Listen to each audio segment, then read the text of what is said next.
Olha, mesmo sem a recomendação oficial, alguns médicos obstetras principalmente têm incluído o teste de vírus da Zika no pré-natal de algumas gestantes. E mesmo aquelas que não tiveram sintomas de infecção, não viajaram para algum lugar que tem algum surto, isso tem gerado um desconforto porque a gente sabe que o vírus da Zika não se manifesta assim facilmente, né? Num período muito curto de tempo, de 15 dias da viremia.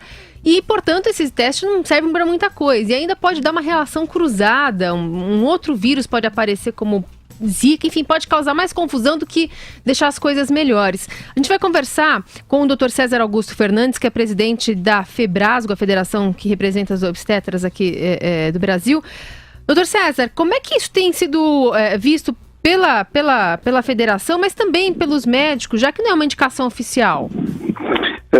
Boa tarde. Boa tarde. Prazer falar com vocês sobre um assunto tão relevante e por essa questão pontual de pedir rotineiramente, sem qualquer indicativo para isso, o teste para diagnóstico da Zika, né? Você fez uma introdução muito correta, né, dizendo de que mesmo pessoas que não têm qualquer sintoma que possa lembrar um quadro infeccioso, uma infecção viral, ou que tampouco foram para áreas onde a gente sabe que a incidência da Zika é mais alta e que se peça indiscriminadamente esse exame.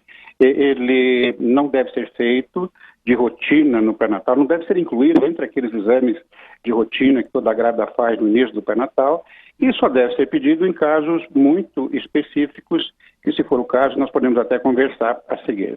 Uhum. Mas no caso é uma indicação que não tem um respaldo da comunidade médica, mas ainda assim alguns médicos estão dando. Por que motivo, então? Eu não consigo entender a razão pela qual esses médicos, né, devem ter razões que me fogem à compreensão, para pedir esse exame indiscriminadamente. Chegou uma jovem, uma senhora qualquer que esteja grávida, vem ao consultório, numa consulta de rotina para dar início ao seu pré-natal ou durante o transcurso do pré-natal, sem que haja, repito, qualquer indicativo, né? Ela não teve nenhuma infecção, um quadro infeccioso recente. Lembrando que a Zika, né, é só um comentário de passagem, a Zika ela é assintomática na imensa maioria dos casos, né?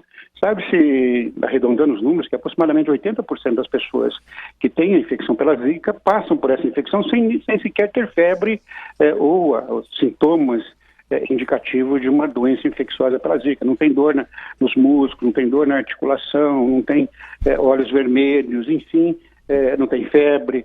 Então, 80% passam sem ter sintoma nenhum.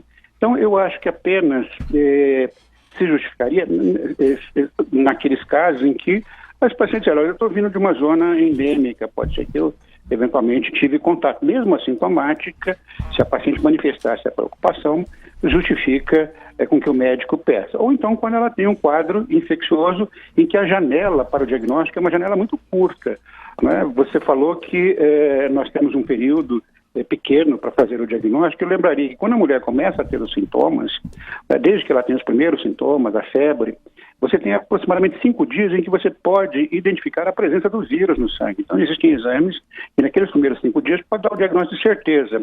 Passado esse período, a única possibilidade que você tem é fazer o diagnóstico através da presença de anticorpos contra o vírus da Zika. E esses anticorpos, eles dão muita reação cruzada, eles são pouco específicos para o diagnóstico da doença. Então, é um grande problema ainda o diagnóstico retrospectivo da Zika. A única possibilidade é, naqueles casos que tem sintomas, você acertar naqueles primeiros 5 dias dos sintomas, onde você pode identificar o vírus. Acho que de rotina, é super difícil, né? É difícil, até porque, como a gente está conversando aqui, a maior parte dos casos não tem sintomas. Exato.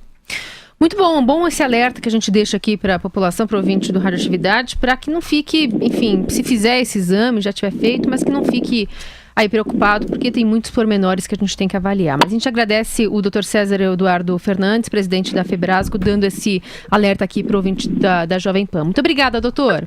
Obrigado, estou sempre às ordens quando puder contribuir. Muito obrigado. 4h45.